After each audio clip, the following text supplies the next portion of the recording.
নমস্কাৰ ছাৰ বাইদেউসকল আজি আমি আকৌ আহিছোঁ ৰিমছৰ বিষয়ে আলোচনা কৰিবলৈ আজি আমি ৰিমছৰ বাকি ৰৈ যোৱা শাখাসমূহৰ বিষয়ে আলোচনা কৰিম আমি যদি ৰিমছৰ ডেশবৰ্ডখনলৈ চাওঁ তেতিয়া আমি দেখিম student management পেজৰ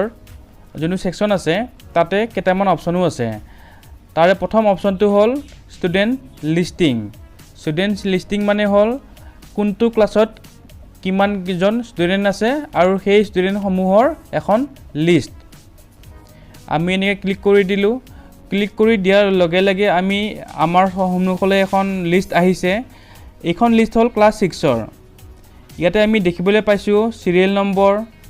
student unique ID student name class আৰু সেকশন জেন্ডাৰ আৰু একশন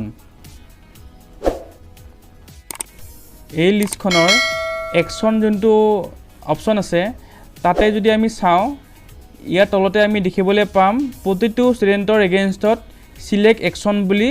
এটা অপচন আছে আমি যদি ইয়াতে ক্লিক কৰি দিওঁ তেতিয়াহ'লে ইয়াত তিনিটা অপচন আকৌ আহে সেইটো কি এডিট ভিউ এণ্ড ফ্ৰিজ আমি যদি ষ্টুডেণ্টৰ যদি কিবা তথ্য শুধৰাব লাগে তেতিয়াহ'লে আমি এডিট অপচনত ক্লিক কৰিব লাগিব আৰু তাৰ পিছত সেই ষ্টুডেণ্টজনৰ কি তথ্য আমি শুধৰাব লাগে সেই শুধৰাব লগা তথ্যখিনি আমি ইয়াতে শুধৰণি কৰিব পাৰোঁ উদাহৰণস্বৰূপে ধৰি লওক ষ্টুডেণ্টৰ detail father's name mother's name তাৰপিছত জেন্ডাৰ ছ'চিয়েল কেটেগৰী বা এডমিশ্যন ডিটেইল বা ষ্টুডেণ্ট পাৰফৰ্মেঞ্চ বা ষ্টুডেণ্ট ৱেলফেয়াৰ ডিটেইলছ বা আমি যদি চাওঁ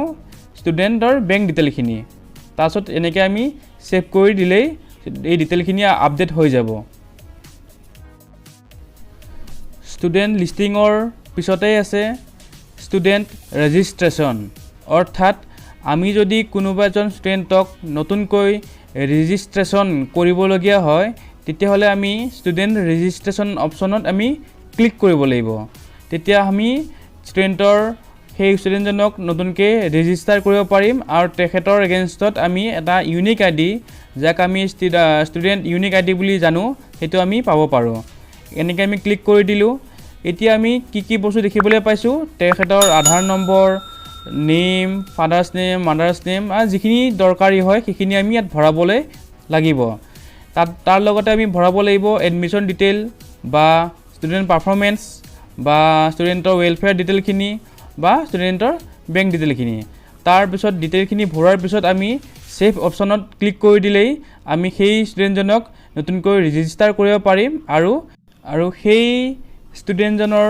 বিপৰীতে আমি ইউনিক আইডিটো পাব পাৰিম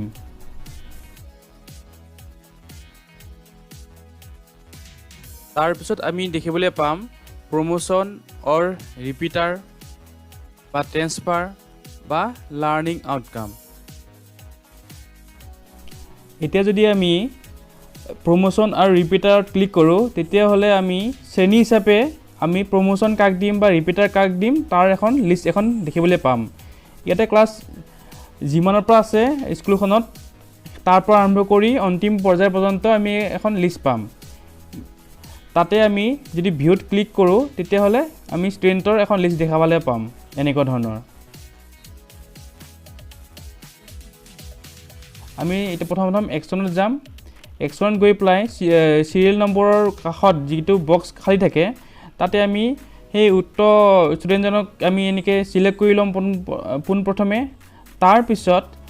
আমি এই তললৈ চাম ধৰি লওক আমি কেইটামান ষ্টুডেণ্টক চিলেক্ট কৰিলোঁ তাৰপিছত তেওঁক আমি প্ৰমোট কৰিম ৰিপিটাৰ কৰিম ড্ৰপ আউট কৰিম নে ড্ৰপ বক্সত থ'ম আমি সেই অপশ্যনটোত ক্লিক কৰিলে সেই ষ্টুডেণ্টজন আমি তালৈ নিব পাৰিম অৰ্থাৎ কাৰোবাক প্ৰমোট কৰিলে আমি তেওঁক প্ৰমোট বুলি ক্লিক কৰিলেই হ'ল বা ৰিপিটাৰ বুলি দিলে আমি তেওঁক ৰিপিটাৰ বুলি দেখাব পাৰিম এনেকুৱা ধৰণে আমি বস্তুবোৰ ক্লিক কৰি আমি কৰিব লাগিব আপুনি নেক্সট অপশ্যনটো চাওঁ এটেণ্ডেঞ্চ মেনেজমেণ্ট ইয়াতে আমি যদি ক্লিক কৰোঁ ইয়াতে দুটা ছেকশ্যন আছে এটা হ'ল কি টিচাৰ এণ্ড ষ্টাফ এটেণ্ডেঞ্চ আৰু হ'ল ষ্টুডেণ্ট এটেণ্ডেঞ্চ অৰ্থাৎ প্ৰথম অপশ্যনটো হ'ল আমাৰ শিক্ষক আৰু স্কুলৰ অন্য কৰ্মচাৰীসকলৰ উপস্থিতি হিচাপ আৰু 2 নম্বৰ অপশ্যনটো হ'ল শিক্ষাৰ্থীসকলৰ এটেণ্ডেঞ্চৰ হিচাপ এতিয়া যদি আমি পোনপ্ৰথমে টিচাৰ এণ্ড ষ্টাফ এটেণ্ডেঞ্চত ক্লিক কৰোঁ আমি দেখিবলৈ পাম এখন লিষ্ট য'ত সেইখন স্কুলৰ সকলোবোৰ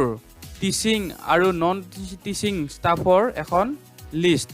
ইয়াতে আমি দেখিবলৈ পাম serial number, name, designation, gender, attendance type, in time আৰু এট টাইম। অৰ্থাৎ আমি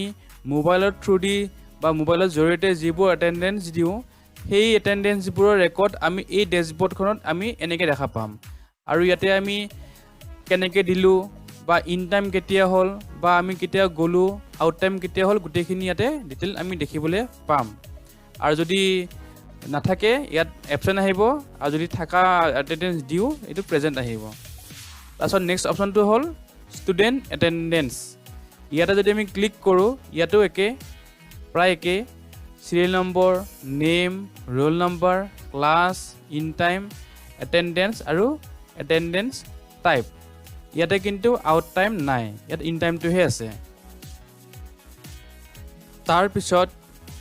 নেক্সট অপশ্যনটো আছে ইভেণ্টছ এণ্ড কেম্পছ। অৰ্থাৎ বিদ্যালয়খনত কি কি ইভেণ্ট বা অনুষ্ঠান আৰু কি কি কেম্প আমি অনুষ্ঠিত কৰিছোঁ। ইয়াতে যদি আমি ক্লিক কৰোঁ ইয়াতে প্ৰথম আমি দেখা পাম ইভেণ্টছ, তাৰপিছত আমি ছেকেণ্ড অপশ্যনটো আছে কেম্পছ। আমি যদি ইভেণ্টত ক্লিক কৰোঁ আমি দেখিবলৈ পাম এখন ব্লেংক লিষ্ট। অৰ্থাৎ ইয়াত আমি ইভেণ্টখিনি বা অনুষ্ঠানখিনিৰ বিষয়ে আমি ইয়াতে এণ্ট্ৰি কৰিব লাগিব। তাৰ কাৰণে আমি যাব লাগিব ইয়াতে এড ইভেণ্ট যোনটো অপশ্যন আছে তাতে। ইয়াতে আমি যদি ক্লিক কৰোঁ তেতিয়াহ'লে আমি এখন নতুন পেজলৈ যাম আৰু ইয়াত কি পাম যে ইভেণ্ট টাইটেল, অৰ্থাৎ সেই অনুষ্ঠানটোৰ শীৰ্ষ। তাৰপিছত আছে আমাৰ কি ইভেণ্ট টাইপ। ইয়াতে যদি আমি ক্লিক কৰোঁ কি দুটা অপশ্যন দেখা পাম, এটা হ'ল ফ্ৰেচাৰ্ছ ডে আৰু আনটো কি এনিভাৰ্চেৰী। ঠিক আছে, আমি যিকোনো এটা অপশ্যন এনেকৈ ক্লিক কৰিব লাগিব। তাৰপিছত আমাৰ অপশ্যনটো আছে ডেট। তাৰপিছত আছে ইভেণ্ট লোকেশ্যন। আমি লোকেশ্যনটো টাইপ কৰি মেনুৱেলি হাতেৰে লিখি দিব লাগিব। আৰু যদি কিবা ফাইল আছে বা পিকচাৰ আছে আমি ইয়াতে ব্ৰাউজ ফাইলত ক্লিক কৰিলেই এখন নতুন উইণ্ড' আহিব আৰু এনেকৈ বস্তুটো আমি চিলেক্ট কৰি পেলাই দিব লাগিব। বৰ্তমানলৈকে আমি ইয়াতে এৰিছোঁ।